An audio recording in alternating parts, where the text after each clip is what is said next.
Dagsa naman ang mga bisita sa iba't ibang baybayin sa Pangasinan ngayong long weekend at Pistay Dayat. Yan ang balitang tinutukan. Live ni Sandy Salvacio. Sandy?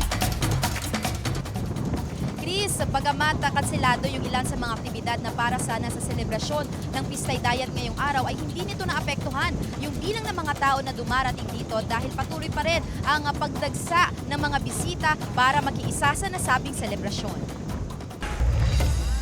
Long weekend na mga kapuso. At dahil dyan, dinumog ng mga bisita at mga nais magtampisaw sa dagat ang Tondaligan Beach Park sa Dagupan City ngayong araw. Kahit tirikang araw, ang ilang pamilya, couples at magbabarkada hindi nagpaawat na maligo sa dagat. Karamihan sa mga bisita mula pa sa ibang bayan at probinsya, gaya ng grupo ni na Felisa mula sa Nueva Vizcaya. Alas 9 pa lang, mainit na. Pumunta kami doon, 7 o'clock. Medyo mainit-init na. Eh, siyempre, family bonding. Oo, Pistay Dagat. Sa dami ng bisita, nag-extend pa ng tent ang ilan. Mahigit 300 law enforcers kabilang ang force multipliers ang idineploy upang tiyakin ang seguridad sa beach park hanggang sa linggo.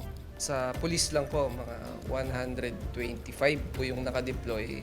So meron pa po tayong nakadeploy sa armed forces, may 50 po sa army, may 15 naman po sa Navy at meron pa po tayong Coast Guard. Oras-oras din ang isinasagawang pag-iikot ng Coast Guard Substation Dagupan upang maiwasan ang anumang insidente sa dagat. Na-deploy kami dito ma'am para yung makita namin yung safety ng mga beach goers ngayon sa Pistay Dagat ma'am. Lipat-lipat din kami para at least ma-monitor namin hanggang sa kasi mahaba itong coastline nito ma'am itong Bonuan Tondaligan.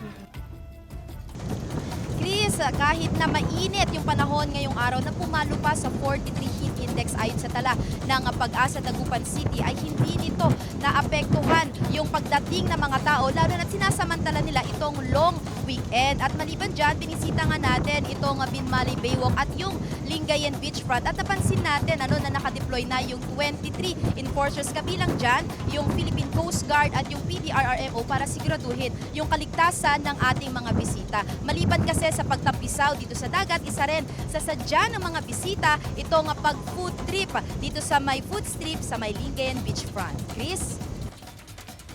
Maraming salamat, Sandy Salvacio.